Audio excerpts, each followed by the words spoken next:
It is the year 883. The air above the marshes shimmers with heat and smoke. On the horizon, where the salt flats meet the sky, a city burns. Al-Mukhtara. For more than a decade, this maze of canals and wooden towers has been the capital of a rebellion so dangerous that Abbasid chroniclers would later call it one of the most brutal uprisings their empire ever faced, preserving its story in long, anxious chapters of history. Now, its people are starving. The canals that once brought grain and date syrup now carry only the black hulls of enemy boats.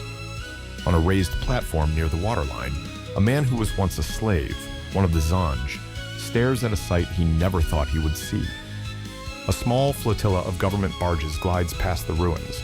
At the prow, impaled on a spear, is the head of Ali ibn Muhammad, the man who promised the Zanj that God had purchased their lives in exchange for freedom, the man they called the chief of the Zanj, the man who built the city and the marshes. The rebel looks down at his own body. He is wearing silk. Only weeks before, he slipped out of al-Mukhtara under cover of darkness and walked into the camp of the Abbasid regent, al-Muwaffaq. Instead of chains, he was greeted with a robe of honor, red and white silk, brocade patterned with gold, the same kind of garment that Abbasid officials had been using for generations to bind commanders to the caliph's court in Baghdad. The robe is beautiful, and it is a reminder. Freedom, he realizes, is not a place you arrive and stay. It is something you chase, salt sticking to your skin, marsh water soaking your legs, while the empire you fled finds new ways to pull you back. How did an army of enslaved and oppressed workers carve out a capital in the salt flats of southern Iraq, only to see their promised land starve behind its own canals?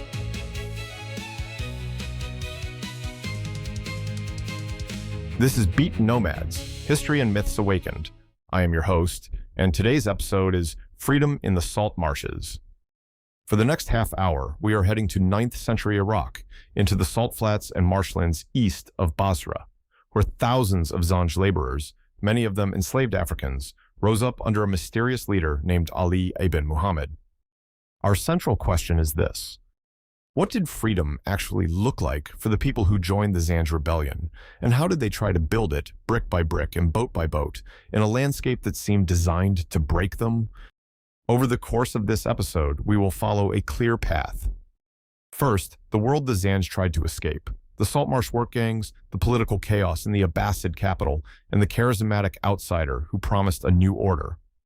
Then, 3 parts in our investigation.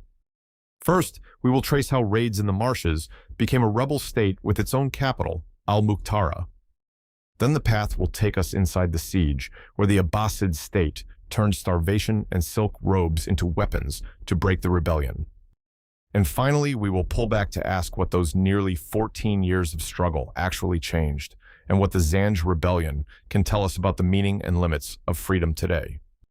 Along the way, we will correct one common misconception, that this was simply a black slave revolt and nothing more. With that, let us step back to the years before the uprising, when the marshes east of Basra were already full of ghosts.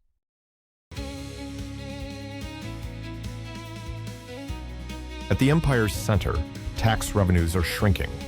Soldiers go unpaid. Governors in distant provinces are starting to act like independent rulers.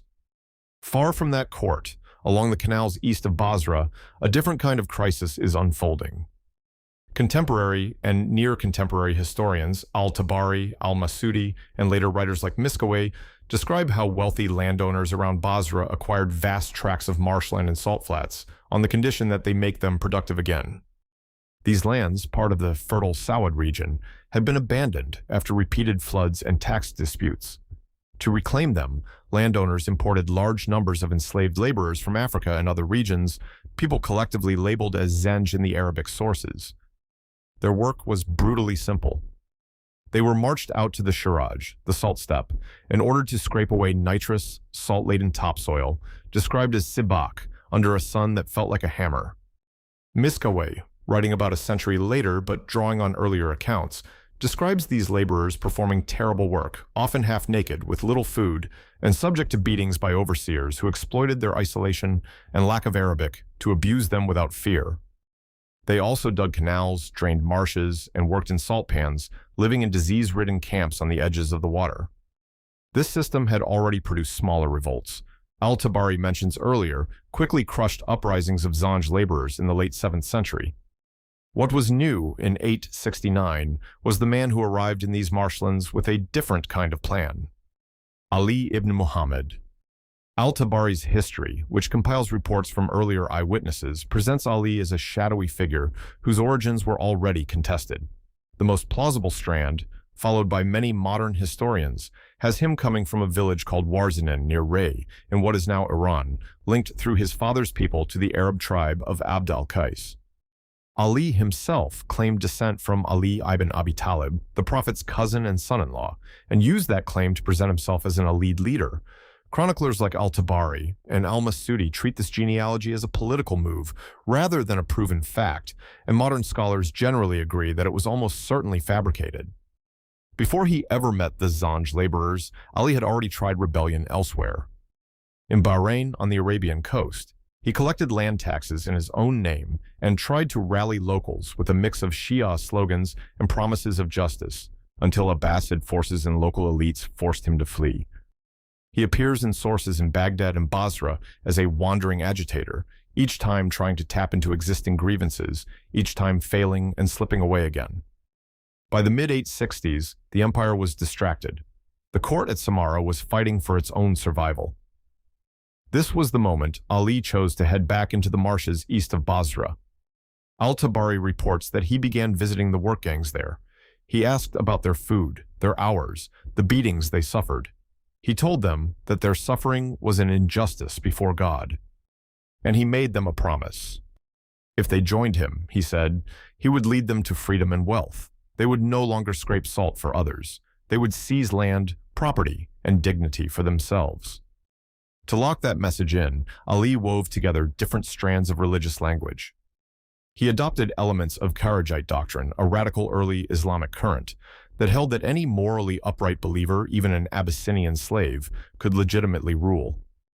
At the same time, he did not abandon his claim to be an Alid. He framed his revolt as both a holy struggle against unjust rulers and a restoration of rightful leadership in the Prophet's family. Those claims were contested but effective. In the Islamic year 255, corresponding to 869, sources like al-Tabari and the Shia reference work Wakishia report that thousands of people, Zanj laborers, other enslaved workers, poor free men from Basra, even some tribal fighters, pledged allegiance to Ali as Sahib al-Zanj, the chief of the Zanji. They did not yet have a city, but now have a banner together under, a message to believe in, and a world they are determined to escape.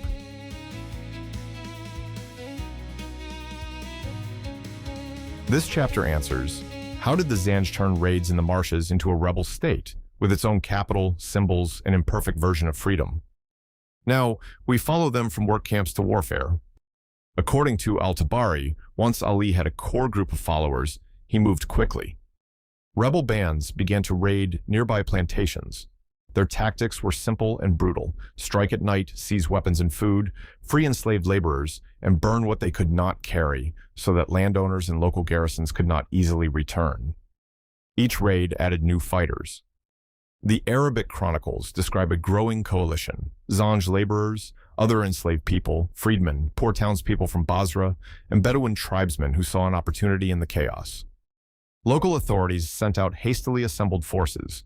They knew this labor system was vulnerable. Earlier slave revolts in the region had been suppressed quickly. This time, the government's attention was elsewhere, and the terrain favored the rebels. One of the clearest windows we have into this early phase comes from an eyewitness named Rayyan ibn Salih. His account, preserved in al-Tabari through a now-lost monograph by former rebel Shaylama, gives us a small but vivid detail. Rayyan recalls traveling from Baghdad with another man, a former household slave of date syrup merchants, carrying a bolt of silk. This silk had been commissioned by Ali to make a banner.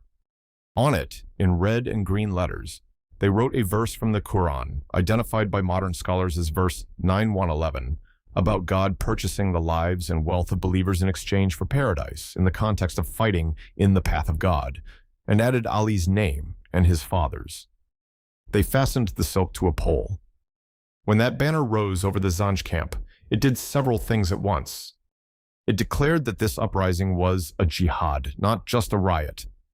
It echoed the Abbasids' own black banners, signaling that the rebels saw themselves as a rival claimant to legitimate rule. And as historian Philip Grant points out in his study of silk in the rebellion, it showed that the Zanj were already plugged into the same trade networks as their enemies, able to buy luxury cloth in Baghdad and repurpose it for their own cause. As the rebellion spread, the Zanj needed more than a banner. They needed a base. Within a few years, after a series of victories, they built one. Medieval sources and modern reference works like Encyclopedia Britannica describe a new city in the salt flats east of Basra called al-Mukhtara, the Chosen. It sat on an elevated patch of ground, ringed by canals and marshes that made it hard to attack. Al-Tabari and later summarizers describe markets, a central mosque, prisons, high wooden towers linked by walkways, shipyards for rebel galleys, and administrative buildings. This was not just a camp, it was a capital. At the height of their power, roughly between 870 and 879, the Zanj controlled much of southern Iraq, including Al-Ubula on the Gulf and Awaz in today's Iran, and devastated the city of Basra. They collected taxes in these districts, struck coins bearing Ali's name and religious slogans, and ran their own courts. They had carved out a state inside the Abbasid Empire. What did freedom look like inside that state? For a Zanj laborer who fled the salt flats and joined the rebellion, the change would have been immediate and physical.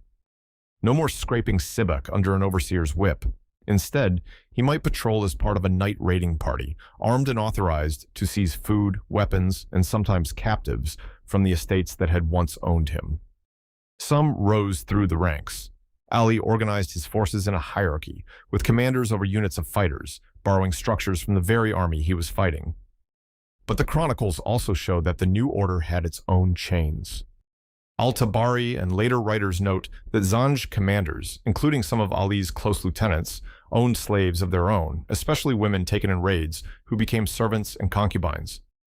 Ali's promises to his followers included not only freedom from their former masters, but the chance to acquire property and dependence themselves. So freedom in al-Mukhtara was not the abolition of slavery. It was a reversal and reshaping of power. Those who had been on the bottom now held weapons and authority, even as some of them replicated the structures they had fled. That does not make their experiment any less remarkable. For more than a decade, enemies of the Abbasid state walked freely through a city they had built, under banners they had commissioned, spending coins stamped with their leader's name.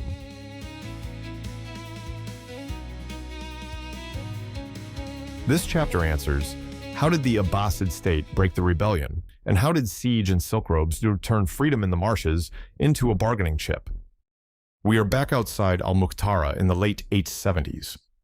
By now, Zanj forces have sacked Basra, seized towns like Wasit and Ramhurmuz, and raided north toward Baghdad. Modern summaries based on Al-Tabari and other chronicles describe terrified reports of rebel armies within a few days' march of the capital. The Abbasid state is stretched thin. In the east, the Safavids under Yaqub ibn al-Layth are pushing into Iran and Iraq. In Egypt, the governor Ahmad ibn Tulun is acting as an independent ruler. On the frontiers, Byzantine raids demand attention. For years, this has worked in the rebels' favor. That changes in 879. In that year, the regent al-Muwaffaq, brother of the Caliph al-Mu'tamid, reorganizes the war effort. He sends his son Abu al-Abbas, who will later become Caliph al-Mu'tadid, with a large army and then joins him in person near al-Mukhtara. Drawing on Shaylama's lost monograph, al-Tabari describes al-Muwaffaq's first sight of the rebel capital. He is astonished by its size, the strength of its fortifications, and even the quality of its siege engines, saying that he has never seen their like in a previous revolt. Facing this entrenched enemy, al-Muwaffaq chooses patience over a frontal assault. He opts for a long campaign of pressure and attrition. In early 881, Abbasid forces move to cut al-Mukhtara off from its lifelines. They block canals, intercept boats bringing a grain and other supplies, and seize fields and granaries in the surrounding countryside. Inside the city, famine sets in. Al-Tabari's history, written within a century of these events, paints a grim picture. People hiding in wells and houses, venturing out at night to hunt dogs and cats, and in the most shocking reports, resorting to cannibalism. Modern historians caution that medieval authors often exaggerated death and horror for effect, but they agree that conditions in the besieged city must have been extreme. Even before the final siege fully tightened, al-Muwaffaq unveils another strategy: silk. In 879, two Zanj galleys approach the Abbasid camp. Their crews ask for aman, safe conduct, for themselves, their boats, and their families. According to Philip Grant's reading of Shaylama's account, al-Muwaffaq agrees. He does more than spare them. He orders that they be given khila, robes of honor, silk brocade coats, red silk garments, jeweled belts, and other gifts. In Abbasid political culture, these robes are not just fancy clothes. As historians of the caliphate's institutions have shown, the bestowal of a robe of honor is a public, formal act that marks a recipient as a client and supporter of the caliph. Here, that ceremony plays out not in a palace hall, but in a muddy siege camp. Al-Muwaffaq then stations the newly robed defectors where they can be seen from the walls of al-Mukhtara. Imagine standing on those walls. On your side, hunger, disease, and the threat of a final assault. Across the water, men you once called comrades, now safe, well-fed, and wrapped in silk. Grant argues that silk here acts as a material semiotic actor. Its physical beauty and association with caliphal favor combine to make it a powerful signal and temptation. Over the following months, this pattern repeats again and again. Al-Tabari's narrative records multiple Zanj commanders defecting to the Abbasid camp and being greeted with public ceremonies, robes of honor, and positions in the government army. One particularly telling case involves Sulayman ibn Musa al-Sharani. Because of his role in some of the rebellion's worst atrocities, al-Muwaffaq at first refuses him aman, fearing backlash from those who suffered under him. When that refusal causes other wavering commanders to hesitate, al-Muwaffaq reverses course. He grants Sulayman and his men safe conduct, clothes them in silk, and parades them along the canals in front of al-Mukhtara's defenders. Another defector is Shibl ibn Salim, the same man who once carried Ali's silk banner from Baghdad to the rebels. By the early 880s, Shibl is a senior Zanj officer. As famine deepens, he chooses to take his household and part of his force, fight his way out of al-Mukhtara, and seek aman with al-Muwaffaq. Again, the regent welcomes him with robes and honors. Each defection weakens the rebel city's defenses and sends a message to those still inside.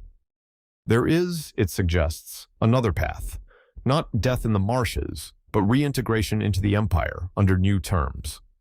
Not everyone is offered that path. Hardcore loyalists who refuse to surrender are killed in battle or executed afterward. Others who flee after the city falls are captured and enslaved by Bedouin tribes, a reminder that for many, freedom in this story is temporary and precarious. By August 883, the siege reaches its endgame. After more than 2 years of tightening pressure, Abbasid forces storm al-Mukhtara's defenses. Ali ibn Muhammad dies in the fighting. His head is mounted on a lance, carried on boats through the canals, and later displayed in a victory procession in Baghdad. The chosen city falls. Its walls and towers are dismantled. Its people are dead, dispersed, or bound once more to the empire they fought. The Zanj Rebellion is over.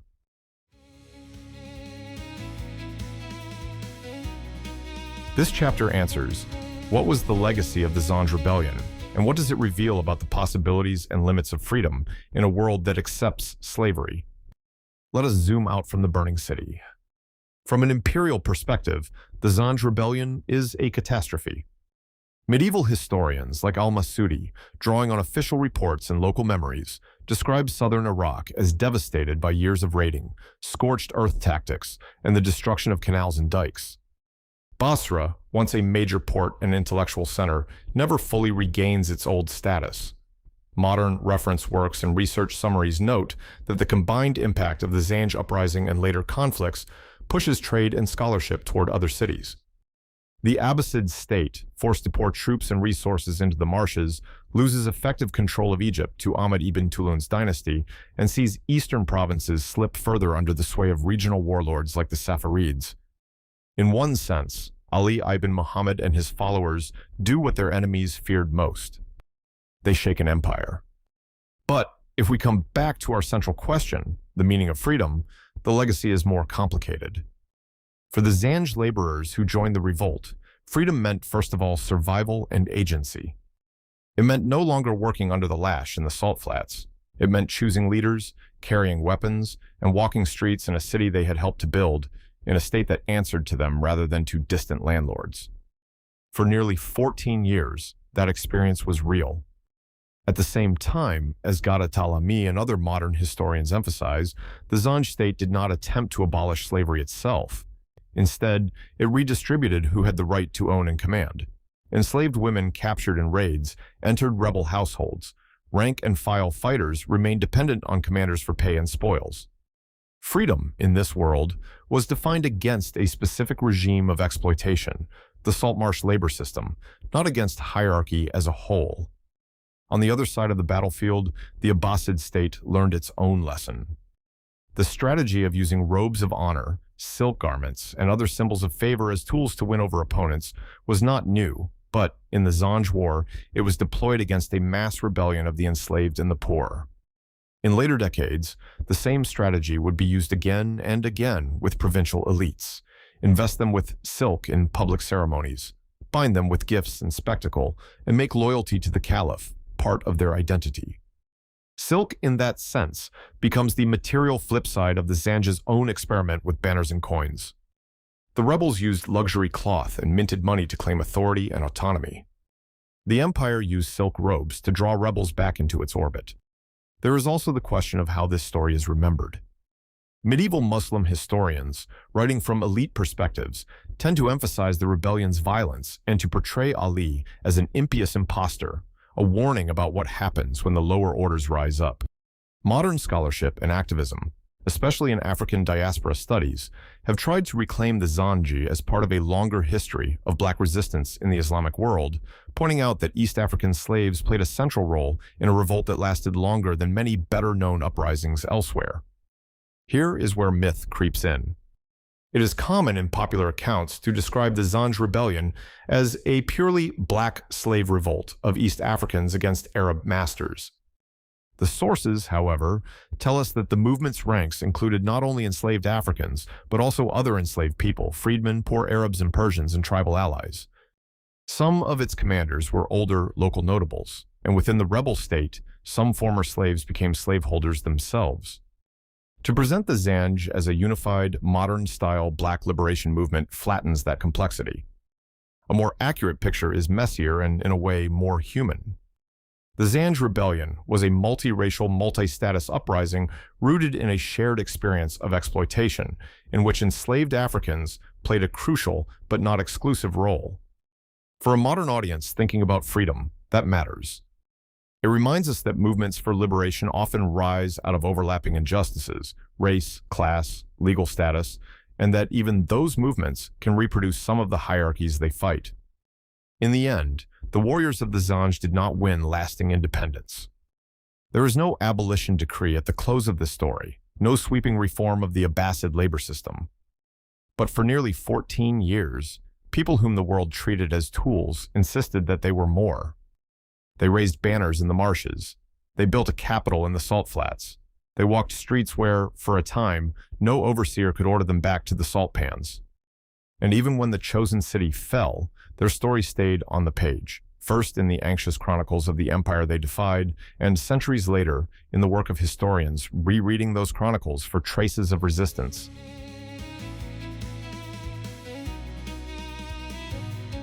So, what did we learn today?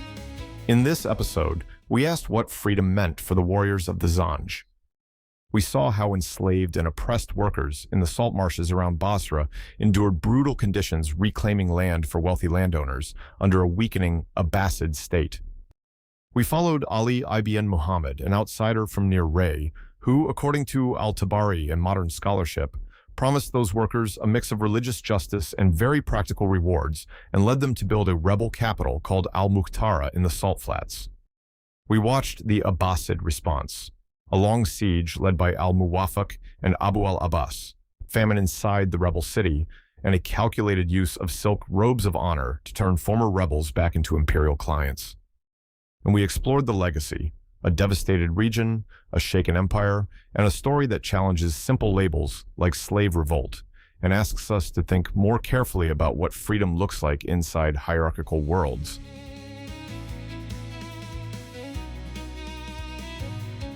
If this journey into the salt marshes of 9th century Iraq resonated with you, the best way to support the show is simple.